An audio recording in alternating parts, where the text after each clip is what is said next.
Welcome to Million Dollar Grit, the podcast that dives deep into the world of entrepreneurship where tenacity meets strategy and dreams meet reality. My name is Julie, and I explore the raw, often overlooked truths of what it takes to succeed in business and in life. It's not just about the glossy success stories, it's about the grit it takes to get there. Hey everyone, this is Julie. Welcome back to another episode of Million Dollar Grit. Today, I want to talk about a YouTube podcast interview I watched from Diary of a CEO, and it was heavy, you guys. It was so heavy, and I know sometimes he has heavy stuff on that podcast, Diary of CEO. It's really good, but he was talking about AI, of course, and the headline was like, "We have 2 years to prepare," and a little clickbaity. But I walked away from that episode feeling dazed and confused about what do I do with this information? And whether you are listening to podcasts of people who are like AI optimists who say that the world is going to be amazing, we're never going to die, we're going to be in a utopia, the robots are going to, rule us better than we ever could, all of that stuff, or whether you're in the negative sphere of like, we're going to go extinct and nobody's going to have jobs and all of that, you may be like me and feel like you're completely caught between two relatively extreme arguments that sound reasonable when you listen to each of them. But what does it mean for your life today? Like, okay, you guys are talking about this future, but like, what do I do right now? Especially if you are in a field where you see AI is really taking over that field. It can be so disorienting. And so I definitely recommend you go watch that episode of Diary of a CEO. It's the latest one. I'll put it in the show notes so that you have access to it. What I want to do is tell you where I landed in terms of what do I do right now? And that's, I think, the biggest thing I can give to my audience. And the deeper that I go into AI, the more I realize that we have to hold two competing ideologies in tension. This is cognitive dissonance. This is something that a lot of people struggle with. There's a lot of black and white thinking out there. It has to be either A or B. Or we have people that can be a continuum, like maybe it's A and a half or something in the middle. But this is holding two competing, seemingly enemy ideologies in tandem together. And if you want to be prepared for the AI revolution, you must simultaneously love and hate AI. And that is the conclusion that I have come to. And I want to break down what I mean by that. When I say you need to love AI, I'm using that word a little bit I'm being a little cheeky.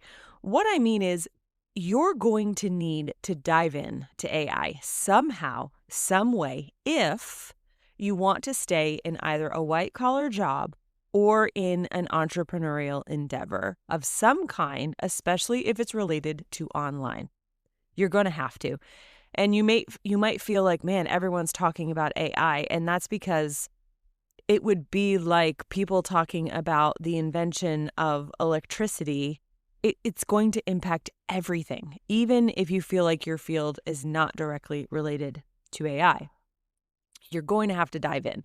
What are some ways that you can dive into AI where you can, quote, love AI, enjoy it, and use it to actually make more money? Well, the first is narrow AI apps. And you might hear people talking about vibe coding, and vibe coding is cool. And I worry, though, a little bit that people are more enamored with the coolness factor than actually solving problems.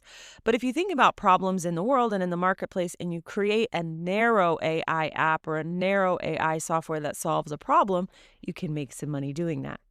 The second way is you can get into AI automations. You can do this for your own business, which will save you money, but you can also do this for other businesses, teaching, consulting, done-for-you services, helping them get AI integrated into their business in some way. The third is with AI prompting, and this one I put a little asterisk next to because really AI is the best for prompting AI at this point, but I think more what I mean when I say prompting is what are the creative ways and ideas that you think about interacting with AI that could be really helpful to your audience? Now, number 4, I might get a little hate for faceless AI channels or faceless AI brands. And you might be cringing. I'm actually cringing as I say it because I hate this. However, I want you to imagine a world where the internet and social media is really the world of robots more than it is humans. Okay? Imagine YouTube fully AI-ified, okay? More AI creators than human creators. And those AI creators are creating for other AI agents. This is what I want you to hear. There's still monetization opportunity there. It's just your audience is no longer human, your audience is AI. But there's still monetization possibility there. It feels a little bit like, forgive me for saying this, it feels a little bit like a circle jerk because it's like there's no human involvement. But at some level, you want some sort of monetizable share or monetizable node or whatever attached to whatever AI faceless channel or blog or whatever you put out there.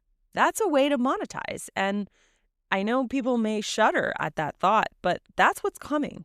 Social media and the internet is going to be run by AI, populated by AI, and consumed by AI. And do you want a piece of that?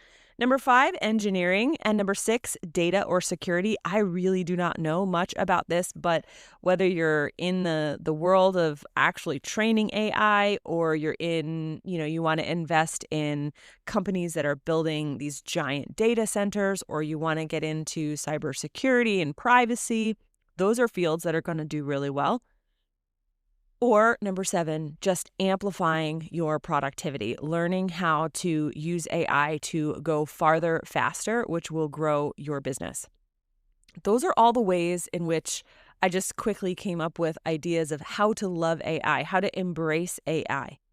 And now, holding all of that intention, we're going to go over to the you need to hate AI at the same time. You're going to need to act like AI is coming for you. Because it is, especially if you are an online business owner or in any kind of white collar job or entrepreneurial endeavor. It is coming for you. And even if you're in a trade, it's coming for you as well, maybe just a little bit later. What are the ways that we can hate AI effectively while also simultaneously loving AI and investing and putting our energy into it? Number 1, I suggest that you move all of your groups to either in-person or exclusive communities that are off social media. You need to have a way to control your audience and not get inundated by AI slop. And I recommend that. And I've moved my premium mastermind off of Facebook. It's now in its own private community on FG Funnels. I recommend that you do the same. Number 2, make strong human-only protocols in your business to retain scarcity and a premium.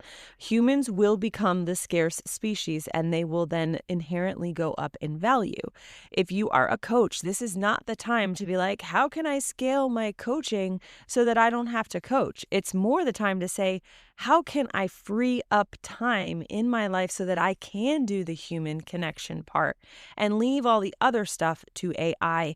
That will give you an edge over the people who are not engaging with their clients quite as, human-like. Number 3, really important, protect your kids and yourself from AI psychosis and brain rot. Right now, the company that is doing the most damage is OpenAI, and I hate saying that because I absolutely love ChatGPT and I teach how to use it, but there is a very strong anthropomorphic tendency in chat to isolate you, to tell you what you want to hear. And other AIs like Gemini and Grok, they are more utilitarian and they don't seem to carry that same risk. I think one of the reasons why that is because other AI companies, let's just take Gemini, for example. They already have infrastructure, right? They're run by Google or Alphabet. They have a browser, they have Google Drive, they have Gmail, they have Workspace, they have GPS, they have infrastructure, they have an audience, they have sticky factor in.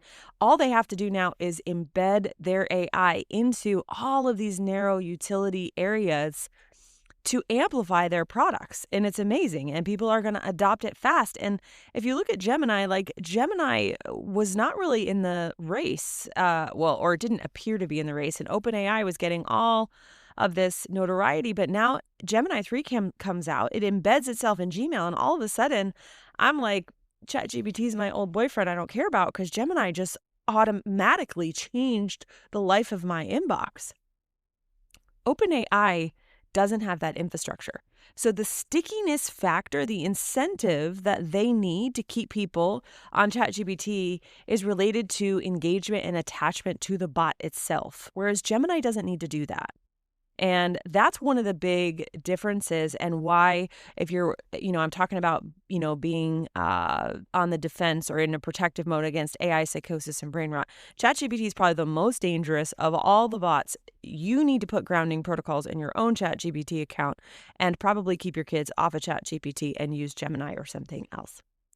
Number 4, this one I love and may feel a little nostalgic, but I want you to think about what kind of skill or trade is classic, old, vintage, or collectible.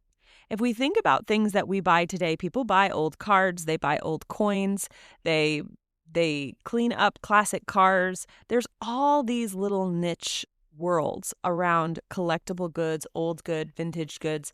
Do you have a skill or a trade that can be positioned that way? Now, you may think to yourself, like, no, I don't, right? I'm going to use the example of a photographer because I think this is a really good example. You're a photographer. Well, right now in the photography world, if you know how to develop with film, which is kind of old school, that's a vintage, classic type of skill. And there will always be a small market for people who want to learn this old style way of getting, good photos with film. And you might say, well, I don't know how to use film. I'm just a digital photographer. Well, at some point, digital photography is going to become the classic old vintage thing, because AI photography is going to be the norm. And how can you position your digital photography as the classic old vintage thing that maybe you can't sell it that way right now, but in 3 years you can? So maybe the way to love AI is to go into AI photography, and the way to hate AI is to preserve a product or course that is digital, vintage photography that's going to become obsolete here in the next 5 years. You can be early to that game. How can you develop a channel or a brand around that? And number 5, and this is one that I got directly from the Diary of a CEO episode: protest against companies who are not considering safety in the pursuit of AGI or ASI. AGI is artificial general intelligence, and ASI is artificial super intelligence. There are a lot of definitions as to what each of those mean. And I would say that artificial general intelligence is generally defined as a AI that is smarter than humans at everything. ASI, I don't even know what the distinction is, but it's another level up.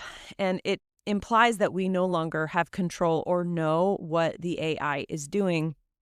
And many people who are kind of in the pro AI camp say that if we don't merge our consciousness with AI, we will be left in the dust. And that's actually their solution, is to use AI to advance our consciousness. And I have all kinds of issues with this just from a biblical Christian worldview.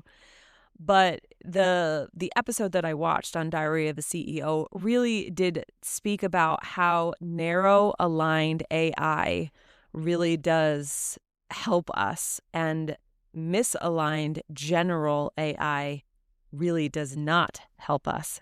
And he used the example of social media, and he said, listen, social media and the algorithm was our first interaction with AI, and that was a narrow AI, meaning it had one small job, right, to serve up, content in the algorithm. And that narrow AI was misaligned. It was misaligned with the good of humanity, because its objective and its incentive was to get us to stay on the platform and to keep scrolling and clicking. And what it did is created a generation of people that are anxious and depressed and polarized. That was an example of misaligned narrow AI. Now imagine misaligned general AI, right? That's better than everything. with all of us. That's a very scary thought. And, so you can go watch that episode. I'm not going to repeat it here. What I wanted to do is just kind of give it a key candid takeaway of you need to love AI, you need to hate AI. You need to be able to hold both things in tension and pursue both the love of it through something that's monetizable and the hate of it by protecting yourself. If we think like in sports, it's an offensive move and it's a defensive move. You can't win a game with only offense because every time you score, the other team will score on you and you'll never get ahead. You also can't win only on defense because while you prevent scores from happening, you also won't get any scores and it'll be a 0-0 game. You need both. And that is the takeaway that I have for you today. I hope you have a great day. If you liked this podcast episode, please share it. Please let me know. I love to hear from my listeners. I'll talk to you soon.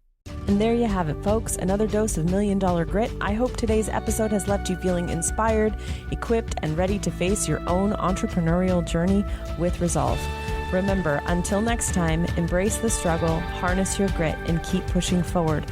You're stronger than any challenge you face. I'm Julie, and this has been $1 Million Grit.